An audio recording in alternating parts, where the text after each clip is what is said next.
Yo. Welcome to 3 the Hard Way Hanoi. Welcome.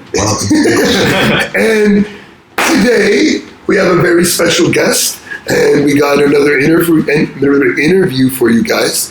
And today we have James from Keep Hanoi Clean. So give it up for James, everybody. Yes. Thank you. All right. Welcome.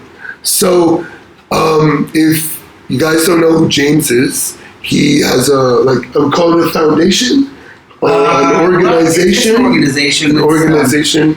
Technically, it's a social enterprise. Okay. But it's run like a nonprofit. Yeah. So, and actually, we just officially changed to Keep Vietnam Clean. I did see that, actually. I did see that. So then you're going nationally now. Well, that's the idea, is that we want to, eventually, we want to branch out, not just in Hanoi, yeah. but we want to open up new chapters in Vietnam to cover a broader... help more. Not just Hanoi. But not just Hanoi. So anyways, I didn't actually explain. So your organization goes around Hanoi and now more parts of Vietnam and cleans it up. Gets rid of all the trash, gets rid of all the garbage, and even tries to recycle some stuff or does a lot of absolutely. Yeah, we have had many events before where we try to repurpose the waste that we collect. For example, the Kitchen God Day in Vietnam, they call it Ngày lễ Om Kom Om Tao. So that's where it's about a week before the Lunar New Year. Mm-hmm. A lot of people go out and they release fish into the water. Mm-hmm. A lot of people also throw their bag into the water. So we try to raise awareness about how to do this tradition responsibly and not release the plastic bag with the fish. Yeah, exactly. Well, actually, we'll go back to that after. But these plastic bags, we there's so many of them. Recycle them. Yeah. We use them for everything. Clean them and recycle them. And there was a sculpture made from Dr. Plastic a couple of years back. It was really pretty cool. Cool. Yeah, I can send you a picture. Yeah, please send me a picture. We can show it on the show. All right, cool. So, anyways, let's get going. Explain your organization and a little bit about when you guys started, all that info for people who don't know. Sure. Yeah, we started back in May of 2016. It was during a period of time where I felt like Vietnam was kind of woke to the environmental issues going on at the time. And so I thought, since I moved here back in 2013, I always wanted to get involved in the community because I just feel like that's really, honestly, for me, that's the meaning of life, is to get involved in the community, make a positive impact, and just to help other people. You know what I mean? To me, that's the meaning of life. So, I always wanted to do that since I got here. Especially, being an American and the war and everything like that.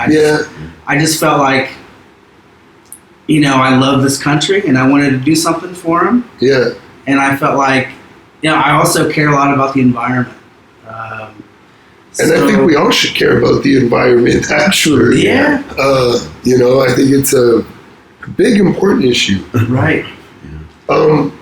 Sorry to cut you off, but actually I did want to put this fact in too. You probably do know. I did check and research a little while ago, and say when the top, Vietnam is like the third in the top countries in the world that pollute the oceans with plastic. Yeah, They're tied with the Philippines. It's like China, India, Vietnam, the Philippines, and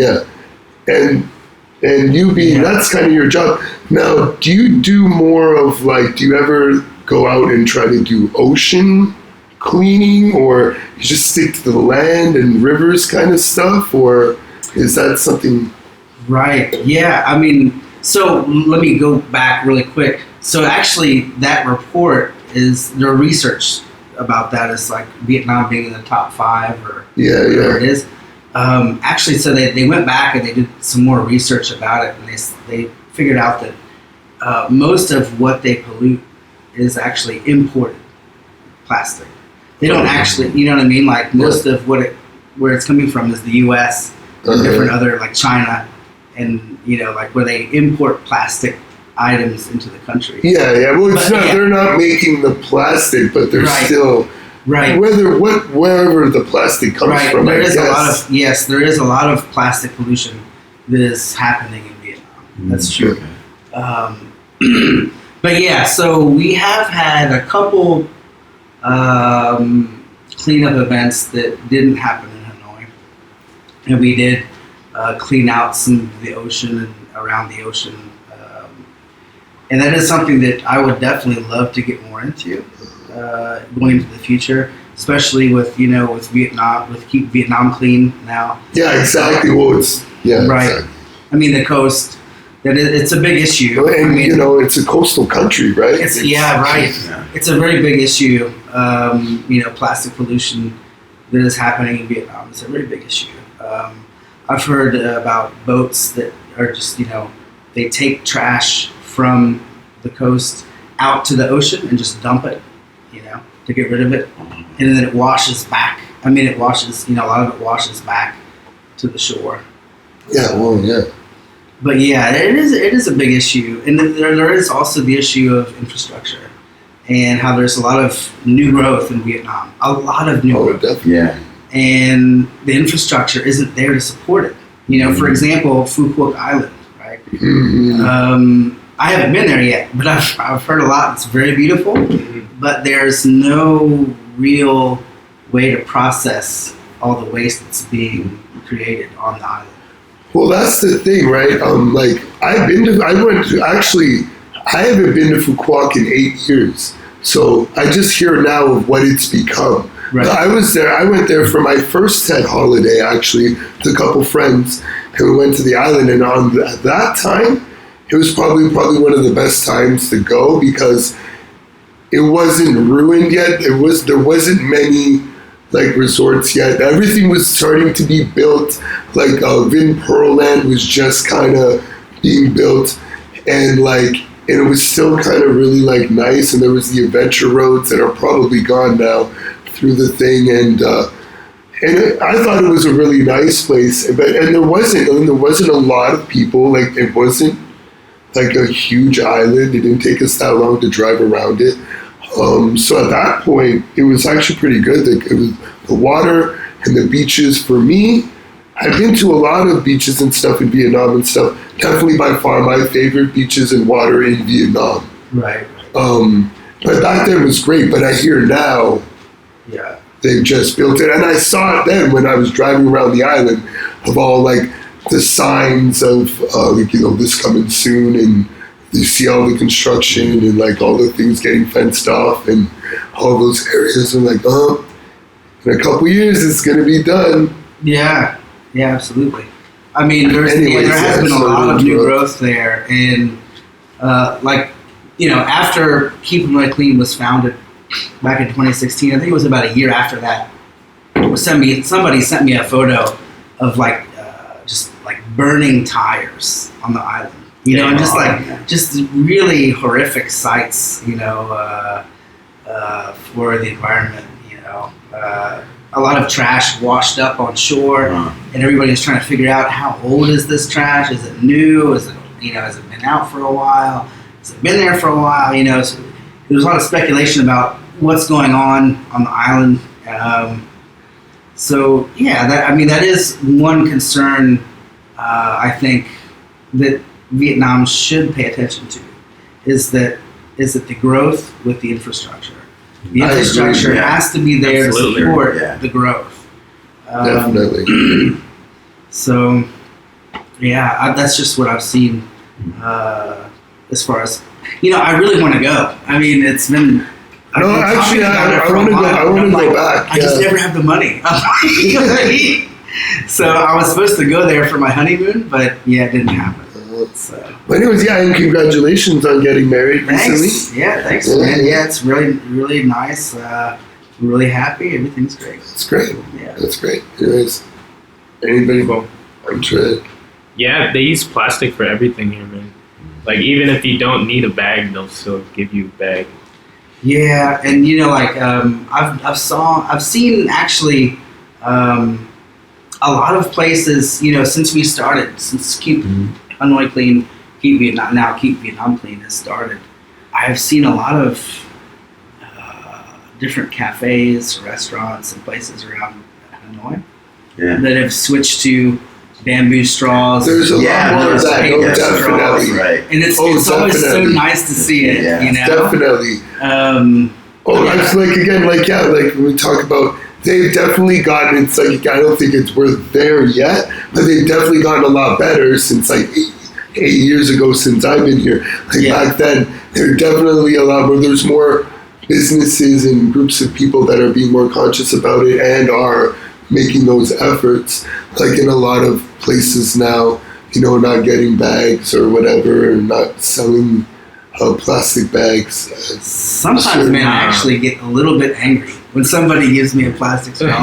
Because like normally I always have a habit everywhere I go, like, please don't give me anything plastic. Yeah.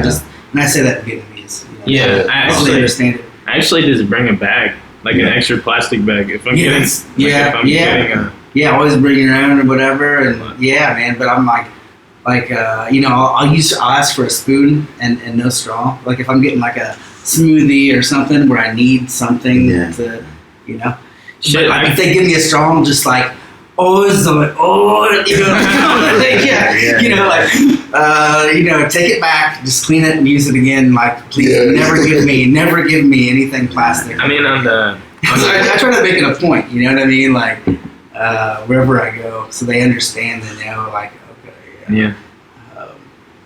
On the West Coast, it's mostly green cities, so, I mean, a lot of the places are, like, they outlaw plastic, so, I mean, you can't use that shit. You know, when I went back to the States, this was back in 2019, and it was after the image of that sea turtle. You know what I mean? The sea turtle with the straw in its nose, pulling it out, and it's bleeding and everything. And so when I went to Florida, right? Florida in the U.S. Oh shit! Well, no wonder the turtle has. Right? South Florida. Yes, really bad. It was really bad. That's where I'm from. Yeah. So man, like I went to Florida and it was outlawed. Like plastic straws were outlawed. Mm. You know, like the only thing you could get was paper. And I went to Indonesia. It was, you know, plastic bags are outlawed in Bali. You can't you can't get a plastic bag in Bali. Those suck though. I mean, it makes you drink fast because you don't want to have a soggy ass straw that you're using. Yeah, you know that is kind of like the dilemma, I think, overall. And then there's a hole in it. Substitute to the plastic straw. Finding bamboo. Bamboo's alright. Bamboo can get moldy. Yeah. You know what I mean? You need to be really careful about how you clean them and how you store them and everything like that, because they can get moldy and then you're drinking mold. Yeah. I mean, I mean, like, you know, being sanitary is also really important. Yeah, so that's really kind of like the disposable paper one. But I mean, I just prefer no straw. I mean, like, I don't need a straw. Yeah. I mean, just tilt the cup. Unless, I don't know, dude. Like sometimes it is nice to maybe use a straw, but you know, there's the metallic ones that you just, you know, take with you. You know what I mean? And those are awesome, dude. I think and then you can clean them with that little brush. You know what I mean? So those are, as far as I'm concerned, the metal ones are the best. Yeah. See, Thailand, I think, it's too many straws, but they're pushing against some plastic bags now. Or charging you for using plastic bags more. So it's a big push here, which is good. Yeah. So do you think they'll ever solve the plastic problem? Yeah. Is it going to be another one of those things? Because I want to just say something like, when I was a kid, they weren't talking about the plastic. I guess they didn't realize or know at the time. They were just talking about the paper, the trees. We're losing all the trees. We're not gonna be able to live. All the trees are gonna be gone. We're using too much paper or wood and all that stuff. And now that's not the case. And now it's plastic. Yeah. Is it gonna go again? And then we're gonna eventually figure out the plastic thing, and then there's gonna be another fucking problem. And it'll be who knows what. Yeah, like I've seen like big companies like Coca-Cola, right? They invest all this money into like research and different things like that, like big ocean cleanups, which is, it's great.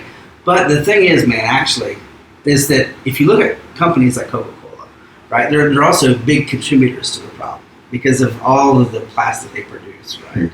So like, honestly, man, my message right now, I mean, if Coca-Cola is listening, or whatever, I mean, like, look, invest into seaweed bioplastics because seaweed is also a good a way to take all of the CO2 out of the atmosphere. Okay. So if we grew a lot of seaweed and used that as plastics, Nice. bioplastics, Okay, yeah. Good I mean, idea. that could Yeah. reverse That all fact. the shit, dude. You know what I mean? Wow. And I mean, like, Did you just solve the problem? I mean, seriously, dude. I mean, if you really think about it, right? Is there anybody doing that now? Is there anybody? Is that People have been like- experimenting with seaweed bioplastics. Okay. Right? And I mean, the thing is, like, there's no money in it. You know what I mean? I mean, nobody's putting So this any is money a into new- it. Yeah, well, nobody's A really new thing. funding it. Nobody gives a Right. fuck. Right. It's a new thing.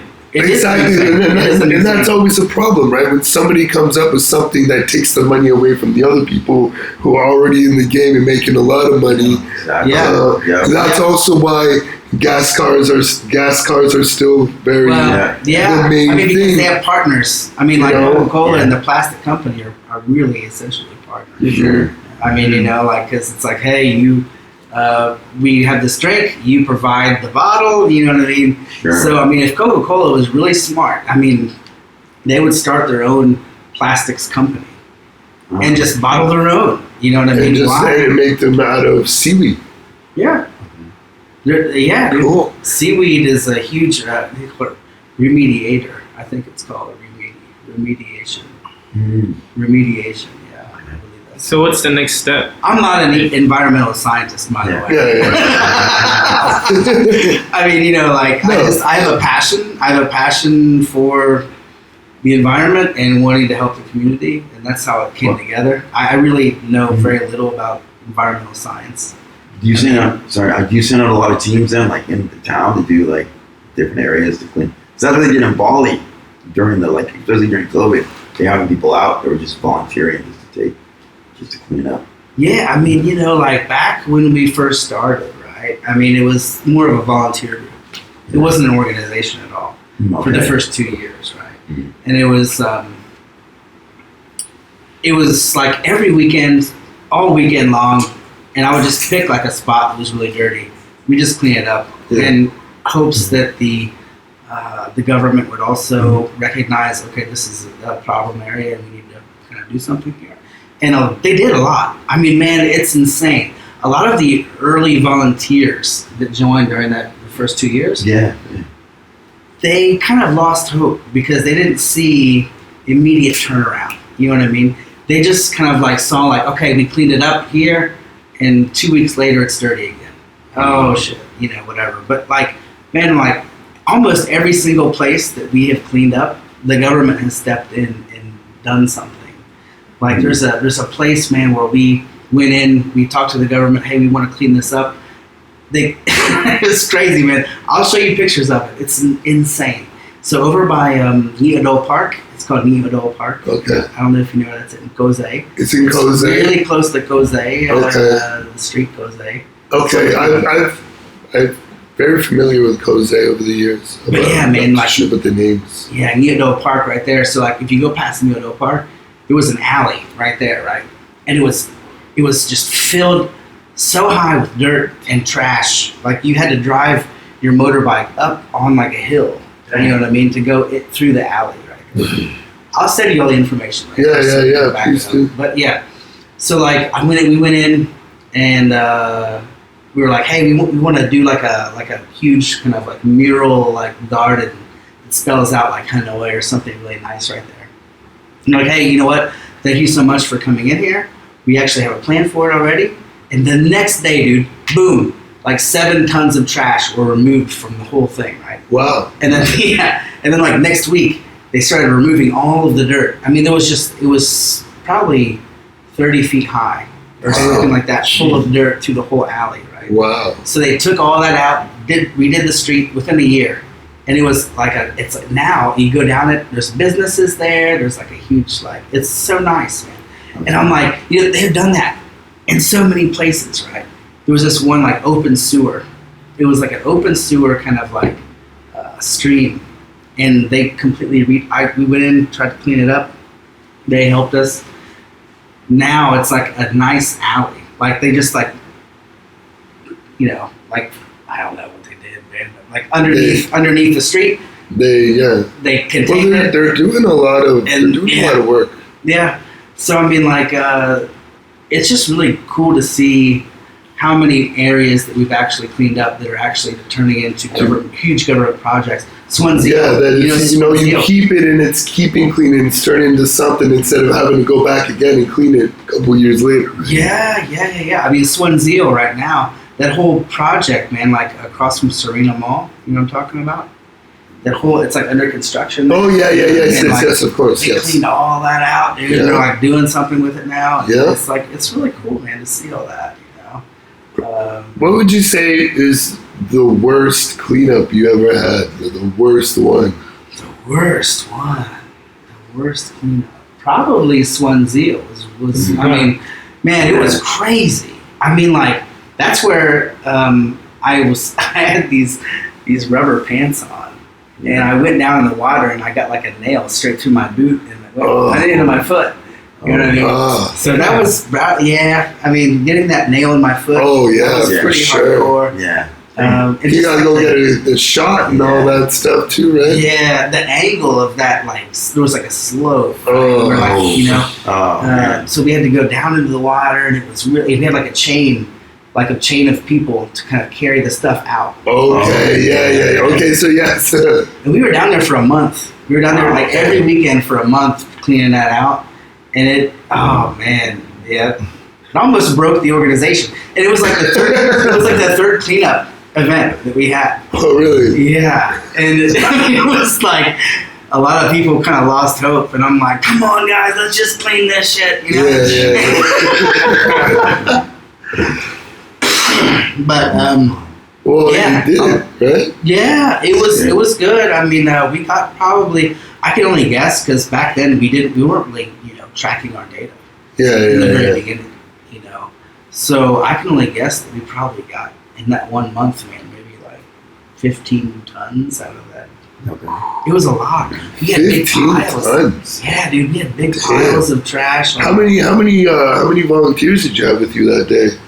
I mean, it was the first month. I mean, not the first month, but the month that we were on Swansea. Yeah. It was. I can only guess. You know what I mean? But I'd say close to around 300 people joined within that month. Yeah. And we got a lot, man. It was that's crazy. good, man. Like, that's you're doing something really great, and people are noticing, and I think that's why things are changing a bit more too, right? Yeah, absolutely. I mean, I've seen a lot of things change over the past 6-7 years. And you're getting recognized as well too. You got a couple of awards, right? Early on, they the government recognized the effort very, very nicely.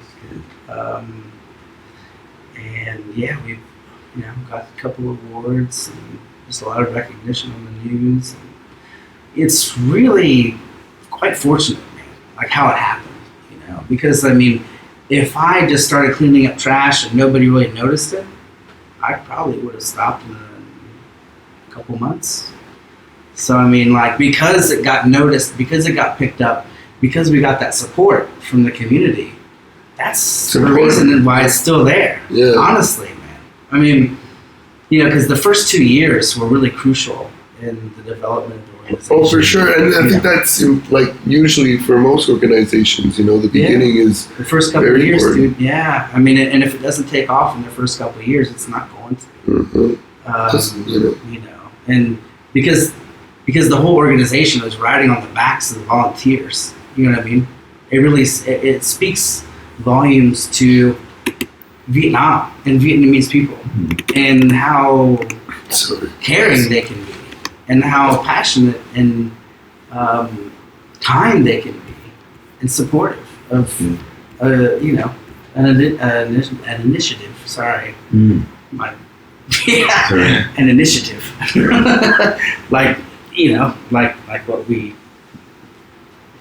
had in the first couple of years. It was really it was spawned on the backs of the volunteers. Really, I mean, I led it the best I could, and I did the best I could to inspire people to motivate them. But yeah, a lot of people say, "Oh, you're this great guy." I'm like, you know what? It's a great country.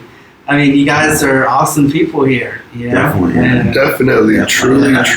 Yeah, enjoy. Yeah. If it wasn't for them, I would have quit really fast. Yeah.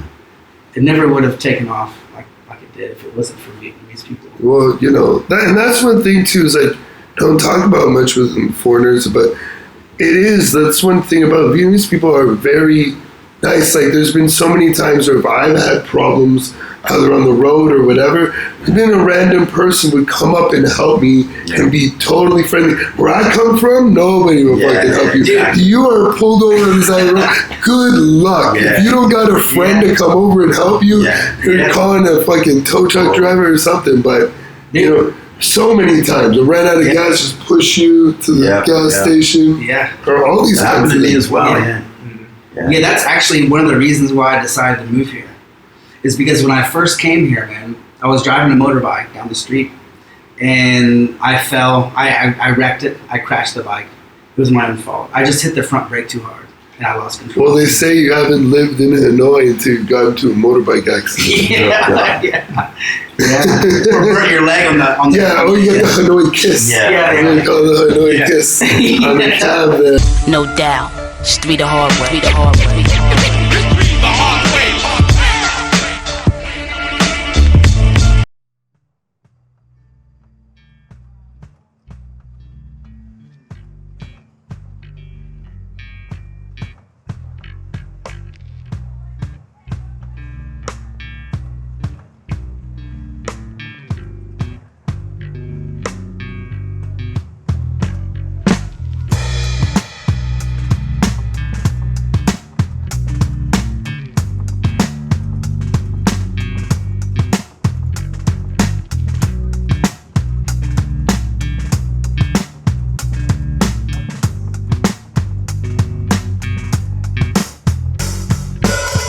Friday morning, 8 a.m.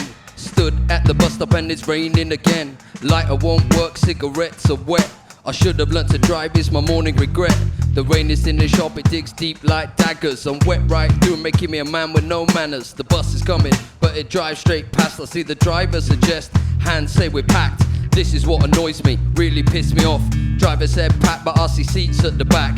20 college kids all stood at the front. I'm like, move to a seat, you stupid cunt.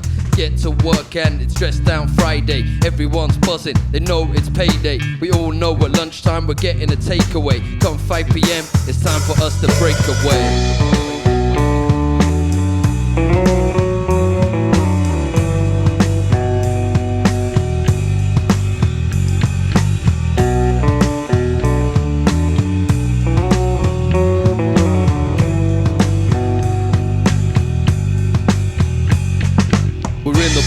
And we're straight to the bar. Construction workers guzzle with the clothes stained in tar. Businessmen sip, sleeves are rolled up. We're all there for the same thing, a good fucking knees up. Dan arrives and it's 5:45. Didn't see my text but I suspect that he lied. Got 20 fags, so I'll just smoke his. I'm happy as long as my beer's got fizz. We're in the garden and we agree no swag. We're up to 9 AM debating the colour of the French flag. Like it fucking matters, but coke does that to you. Grown men in kitchens arguing, is it red or is it blue? Okay, so we agree no swag. There's no need to get cokey, we'll just hit the beer, jump in the taxi and we'll head down to Moseley. As we head down to Moseley.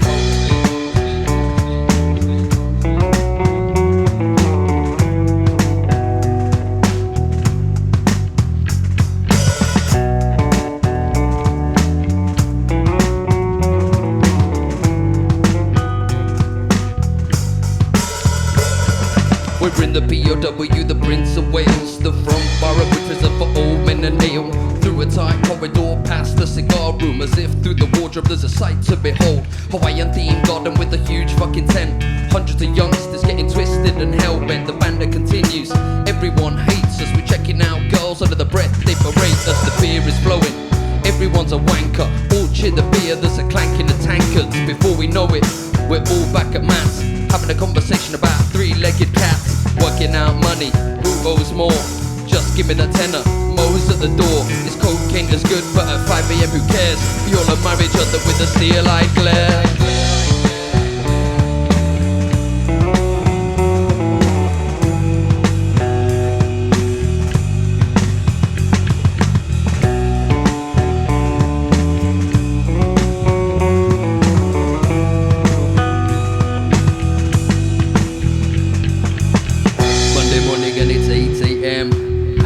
Get in this mess again.